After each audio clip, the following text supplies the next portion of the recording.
Bapak berkunjung ke Australia waktu itu, ketika Bapak masih jadi menteri. Terus yang saya ingat dari cerita tersebut adalah Bapak bilang ke pihak negara sana bahwa kami datang dari Indonesia, negara kami negara yang besar dan kami punya segalanya. Ketika mendengar itu, hati saya menangis, merasakan cinta yang begitu dalam buat Indonesia. Nah, dari situ saya juga menyadari bahwa Bapak adalah orang yang berbahaya. Bapak orang yang paling berbahaya. Ya, memang Bapak ini sendiri orang yang paling bahaya buat Indonesia.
Nervous. Minum. Assalamualaikum warahmatullahi wabarakatuh. Lagi dari program studi Pendidikan Pancasila dan Kewarganegaraan Fakultas Ilmu Sosial Universitas Negeri Jakarta. Panggilannya Ariel, Pak. Ariel. Ya.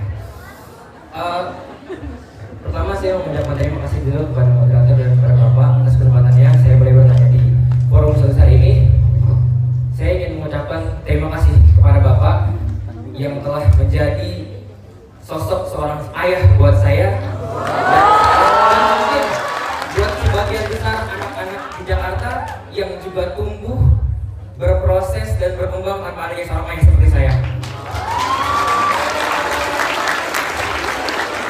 Lalu yang kedua, kalau saya boleh bercerita sedikit, beberapa waktu lalu ketika saya di kelas, waktu itu kelasnya lagi dihapus sama Prof. Cipto Sumadi.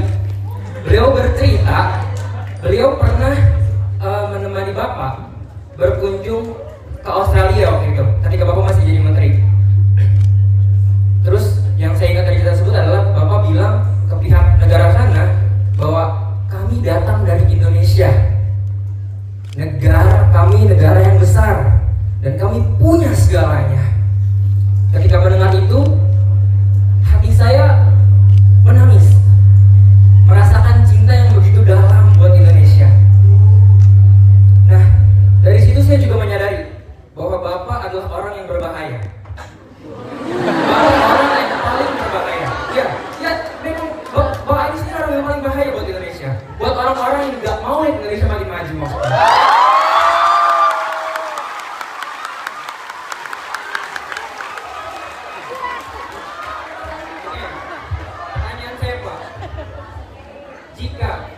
Jika Allah Subhanahu wa taala memberikan usia yang panjang sampai 2029, akankah Bapak kembali mencalonkan diri sebagai RI1?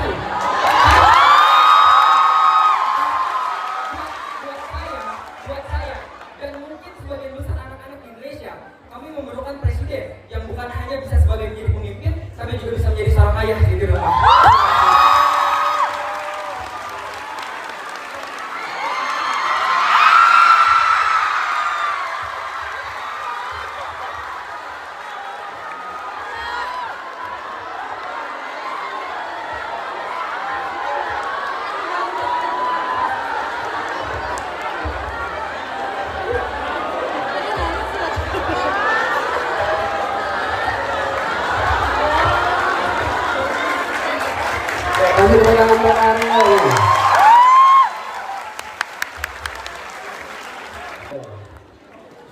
Ariel akan bisa melampaui yang diharapkan ibunya.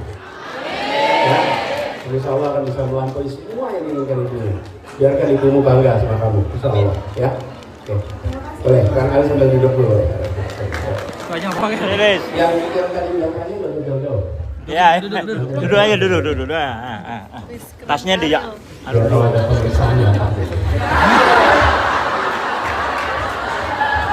Kan nyala lagi. Yang bertanya jauh. Tahun berapa? Yang ditanyakan tahun. Kita doakan umur kita panjang. Kita doakan pintu-pintu perjuangan terbuka. Dan kita terus mengabdi untuk Indo. Tapi saya ingin cerita sedikit. Ini terkait dengan perjalanan itu. Negeri kita ini negeri yang memiliki begitu banyak. Dan kekayaan terbesar kita adalah manusia Indonesia. Itu aset terbesar bangsa ini. Jadi kalau ada yang bilang kita kaya mineral, kaya gas, kaya dengan minyak, itu sampingan. Kekayaan terbesar kita adalah manusia Indonesia. Itu kekayaan terbesar kita. Dan jumlahnya di dunia nomor 4. Syaratnya harus manusia yang tercerdaskan. Kalau manusia tidak tercerdaskan, maka dia menjadi beban. Karena itulah penting sekali pendidikan. Dan UNJ punya tanggung jawab moral yang besar terkait hal ini. Ya kan? Saya ingin sampaikan teman-teman kepada dunia untuk menengok pada kita, karena kita ini bisa jadi contoh banyak hal bagaimana kita ini bersatu. Ini teman-teman di sini semua yang kalau boleh saya tanya, yang berasal dari Pulau Sumatera, yang berasal dari Pulau Kalimantan, yang berasal dari Pulau Sulawesi. Baru sebut pulau-pulau aja sudah macam-macam sekali, bukan? Bahasa daerahnya beda-beda, bukan? Teman-teman, kita ini punya kemampuan bersatu yang tidak dimiliki bangsa lain. Jadi saya sering sampaikan di berbagai forum dunia, kalau mau tahu bangsa yang bisa menyatu secara luar biasa, maka tengok di tenggaranya Asia, namanya Indonesia. Jadi saya merasa bersyukur sekali bahwa kita berada di situ. Jadi teman-teman sekalian, tengok ke dunia global. Teman-teman sekalian, sini saya ngomong ini saya ingin pesan buat teman-teman semua. Tengok ke dunia global, itu jangan seperti Anda membayangkan ini dunia yang berbeda. Kalau saya boleh usul, teman-teman di sini pasang di tempat Anda kos, di tempat kamar Anda, pasang peta. Peta apa? Peta dunia. Jangan peta Indonesia saja, peta dunia. Saya selalu pesankan pasang peta dunia. Kenapa? Supaya Anda lihat Indonesia bagian dari dunia dan Anda samkan di dalam diri Anda bahwa saya akan berperan bukan hanya di level nasional, tapi mampu berperan di level global. Iyalah, internasional nggak apa-apa. Internasional antar bangsa gitu ya. Jadi global. Penting sekali teman-teman. Karena itu mindset. Kalau kita membayangkan skop kita hanya kota, maka keinginan kita sebatas kota Jakarta. Kalau mindset kita nasional, maka skop kita sebatas nasional. Kalau mindset kita global, maka ruang kiprahnya dunia. Karena itu pasang itu membantu Anda. Yang kedua, usul kedua, punya paspor. Yang belum punya paspor, saya usul urus paspor. Bikin paspor. Katanya sekarang sempat singkat. Aman. Yang punya paspor, aturan tangan juga. Bikin minoritas. Teman-teman, saya usul segera urus paspor. Punya paspor. Kalau Anda punya paspor itu artinya Anda bisa keluar Indonesia. Pergi kemana kalau Anda punya paspor?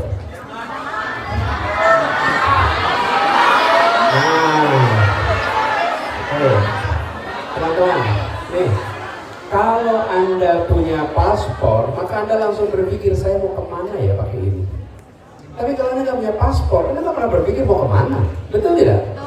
Kayak Pak Framis itu Anda lihat tuh peta itu. Saya mau kemana?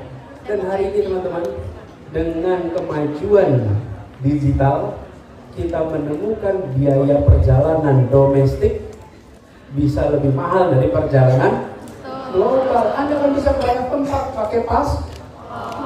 Sesudah itu Anda punya yang namanya wawasan global. Lokasi lahir boleh di mana saja, tapi cita-cita dan wawasan harus di langit global. Jadi teman-teman sekalian, saya usul nih dari pertanyaan itu, karena saya yang 29 nanti kita jawab nanti aja, karena waktunya panjang ya. Tapi sekarang sampai ke depan saya usul buat teman-teman, milikilah wawasan global itu. Dan beda sekali teman-teman, yang punya wawasan global dan tidak. Dalam Anda mencari referensi, dalam Anda mencari menyusun rencana ke depan, kalau punya wawasan global, pasti rencananya berbeda. Saya ingin teman-teman semua yang di sini, generasi 21, wawasannya global. Itu jawaban saya buat Ariel. Terima kasih.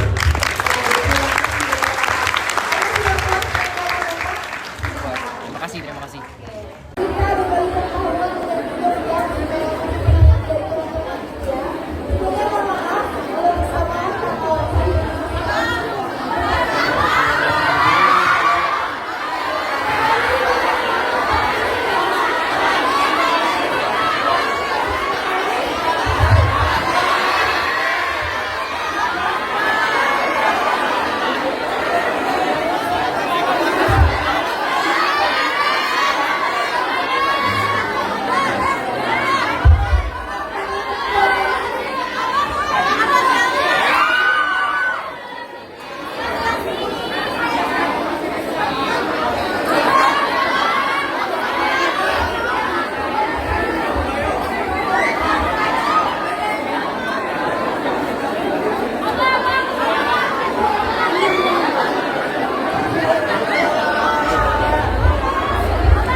Teman-teman sekalian, kemudian kawan saya dan dari tim untuk kita bisa berkumpul di depan Plaza Wenzo ya.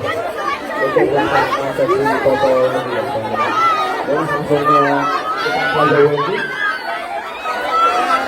yang membutuhkan juga ya.